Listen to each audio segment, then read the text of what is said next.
I want to talk about game difficulty and accessibility. Difficulty is going to be different for everyone, but you'll probably understand the points made in this video regardless of your personal skill. I feel like I should mention my skill level. I'm average to pretty good at games depending on your definition. Now let's begin by talking about older games. A lot of early video games were very hard. They were influenced by arcade games which were hard on purpose in order to put in more quarters. You know the drill. Not every NES game was bullshit hard. Super Mario Bros. Was more challenging than a game like New Super Mario Bros. 2, but it wasn't super hard, at least for me. And especially comparing it to games like Ninja Gaiden. Here we actually see accessibility options begin to emerge. There are multiple warp zones that can skip entire worlds. These might not seem like accessibility options, but they kind of are. They just required some exploring. I've seen plenty of videos where people mention only being able to make it far in the game because of warp zones. And there's a hidden continue code you can use by holding down a button combination on the game over screen. Oh yeah, continues. I could go on for hours on why live systems suck, but that would be completely unnecessary since everyone agrees on that, or at least hopefully they do. I'll keep the explanation brief. Live systems force you to replay levels you've already beaten. Dying forces you to repeat parts of the level, but that's to make sure you've mastered it. Repeating segments you've already mastered is tedious and unnecessary. They also have no effect on the actual gameplay. It's not like a super bullshit enemy. There are ways to make live systems interesting, like roguelikes. By the way, I'll refer to live systems as game overs from now on. I know some games say game over when you die normally. I more so mean game overs in the new Super Mario Bros. Games or classic Sonic. NES games did have other quirks that are bad design today. Typically, games were very cryptic. A popular theory that I agree with was that this was done to get people to either sign up for Nintendo Power or use the Nintendo Help hotline. The NES Zelda games suffered heavily from this. There are also elements like one-hit kills, but those alone aren't bad design. Video game renting was also big at the time, so that's another incentive to make games hard. Once we move into the Super Nintendo era, the amount of insanely hard games decreased. They were getting better, and we started to see things like infinite continues, even if game overs were still there. The Donkey Kong Country series was still hard, but was fair for the most part. Same with A Link to the Past, which fixed the control issues in the NES Zelda games and wasn't cryptic. I was able to almost beat Super Mario World when I was like 9 if it wasn't for the Forest of Illusion. And I got decently far in Super Metroid. So games during this era were much more accessible than something like Battletoads. Not to say all the games were easy, but the amount of unfair bullshit significantly decreased. From the N64 onwards, we didn't really have any big bullshit mechanics worth talking about, besides game overs, which might as well not exist for how little they impact most games, even if you get one. So let's move on to the next section.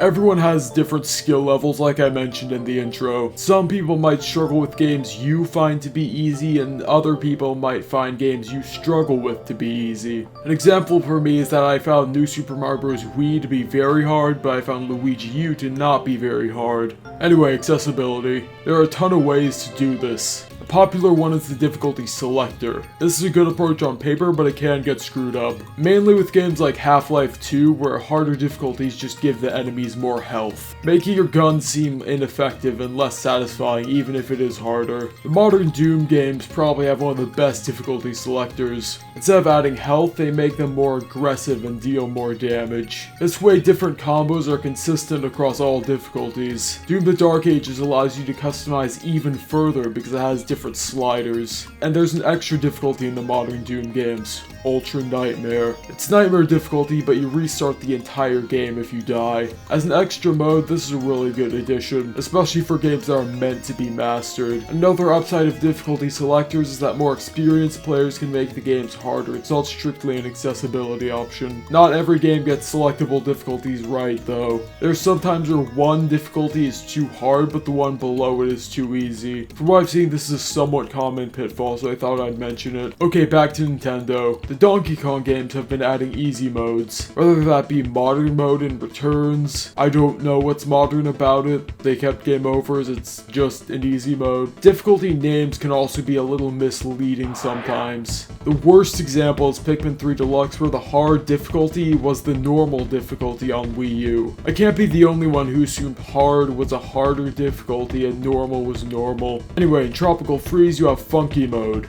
Funky is just very overpowered, but you can play as DK too. Mario needs to be easy and accessible since he's fucking Mario, so they've started to add easy modes to the Mario games. I think the Luigi ones that just skip the whole level are lame. You don't engage with the level at all. There's no satisfaction in doing that regardless of skill level. I think the easy mode power-ups or characters are a much better direction. I have mixed feelings about the white Tanuki leaf. It's a Tanuki leaf that makes you completely invincible. However, the white Tanuki leaf doesn't make you immune to lava or falling off the level. There are two types of hazards for platforming: the actual platforming and the enemies. Players still need to do the platforming, which is also made a bit easier. But you do actually have to do something. There is some kind of element of skill required. I played 3D World with my little cousins a bit ago, and this power-up works like I described it. From a creativity standpoint, the white Tanuki is pretty lame. It's just invincibility, even if it works in practice. I would have liked something a bit more creative. Now let's move over to easy mode characters. The interesting one is Yoshi in Mario Wonder. He's invincible, but he takes knockback every time he's hit. He also has his flutter jump, which makes him more forgiving. One really cool part is that if players jump on his back, they take control of him. That's a creative way to do it. It lets them cross the difficult section while letting them play the game otherwise. It's way better than the white Tanuki leaf. Creative easy modes that aren't as strong as pure invincibility are definitely the right direction to go in. More exploration or puzzle focused games can also have accessibility options, like Ochi's ability to sniff out important objects. For this one specifically, you could argue it takes some of the fun out of it, but for buried treasure, I think it's a nice addition. Treasure is already shown to you on the map ever since Pikmin 1, so this doesn't really take away too much. It's just a nice feature to have for new players who are maybe lost. Some shooters have aim assist, which isn't an accessibility option for controllers, but it is for mouse and keyboard. It allows some people to focus more on the story or environment rather than their bad aim. It's kind of up in the air if games allow aim assist for mouse and keyboard.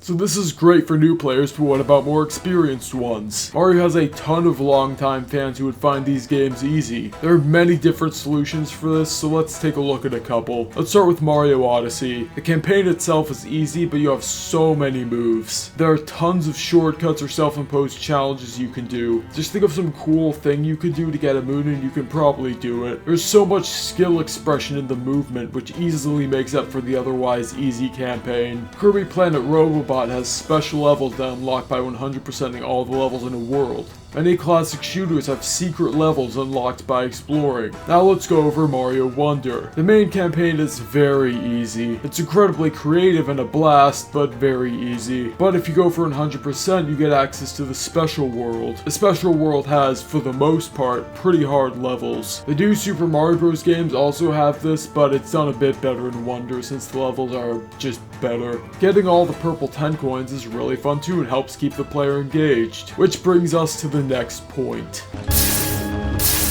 So difficulty and skill don't just come in the form of death. There are tons of other ways to make your game challenging or engaging. Puzzle systems don't require any technical skill like jumping, but they can be hard. There's also strategy skill. This type of skill is in games like Fire Emblem or Into the Breach. But what if there's no real skill required? How do you keep the player entertained? You could do this in a variety of ways, but I'll use Kirby as an example. These games are piss easy. You can literally fly over the whole level. They basically take no skill, at least for the average gamer, and the Kirby series is generally pretty good at keeping the player engaged. The first game offered an extra hard mode, but most modern games keep the player engaged through the copy abilities. They usually have a huge amount of moves that are useful for different situations, so you're constantly doing something and using a variety of moves. This approach can be done wrong. If the mechanic is shallow or simple, it loses that engagement aspect and becomes boring. It's like if Kirby only had the slide and didn't have any of those engaging level gimmicks. Mashing one attack for 10 hours would get pretty boring. Having a game like this will still entertain kids or people who are not very good at games, but it alienates more experienced ones.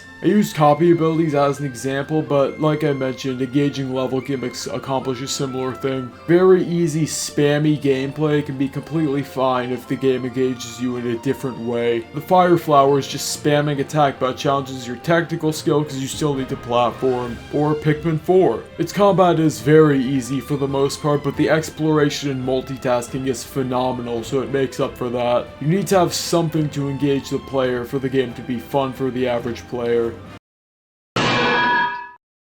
This is branching off of the accessibility point. I'll start with a bit of a story. So like I mentioned, I was not good at video games for a decent chunk of my life, but I was still improving. One thing I wanted to do was beat Donkey Kong Country 1 without rewind or save states. I initially beat it with spamming save states, but every time I replayed the game, I used them less and less. And eventually I did beat the game without them, and it felt so good. Rewind and save states are fine, but I do have a complaint about them. You can't turn them off. When there's this big banner telling you about the super convenient thing, it's hard to not use it. Now why does that matter? Sometimes you want to try to challenge yourself or get a more complete experience. And again, it's hard to say no to rewind. This might partially be a me thing. I'm very stubborn. I won't argue for its complete removal, I'm just saying it's a little annoying. But save states actually do help with game overs. If you don't want to deal with them, you could just skip them, which is nice. One annoying thing about save states, which is kind of the person's fault, is that if you use save states for a long game but don't actually save, sometimes you can accidentally override your save state and then you're back at the beginning. This may or may not have happened to me.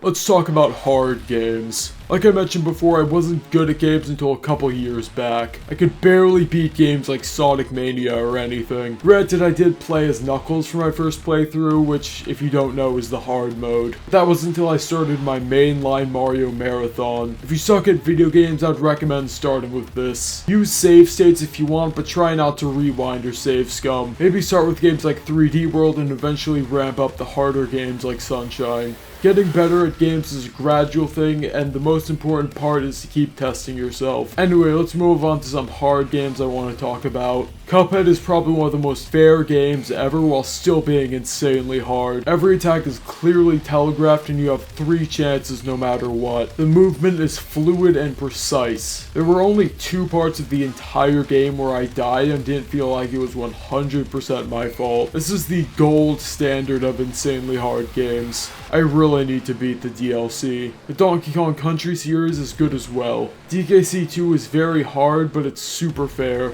DKC 1 isn't as hard, but has some camera issues. And the Returns is so good, it just nails the sense of flow. There are bad examples of hard stuff too.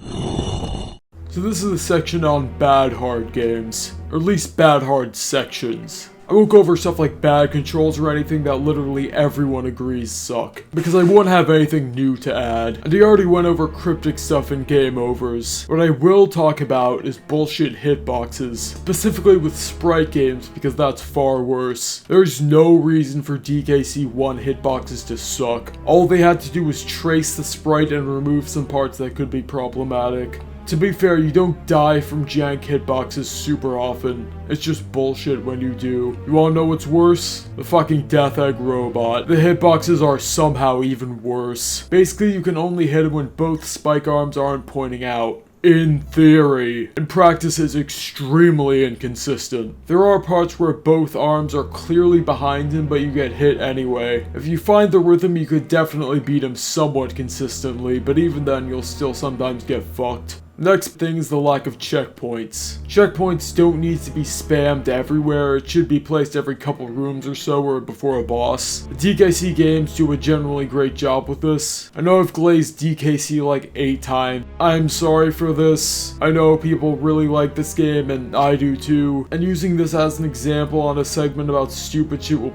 probably get people a little mad. Hollow Knight. This is an absolutely amazing game. This is basically its only flaw. There are never checkpoints checkpoints before bosses or hard sections. Not only that, but there are usually a ton of enemies beforehand. It gets really tedious. But this is like far from a game ruining problem. It's just something that can be a little annoying. Now let's get another example of checkpoints. Sky Chase from Sonic 2. This level is a very long auto-scroller, and if you die you have to repeat the entire very long, very boring level. It's pretty easy, but you should still have checkpoints for a level this long. I know it's not the best example, but it's the first one that came to mind. Difficulty is pretty cool, and people shouldn't get mad about optional accessibility options. That's the conclusion. Thank you for watching my video. Like and subscribe if you enjoyed. I hope I made you consider something you didn't before. This was a fun video to make.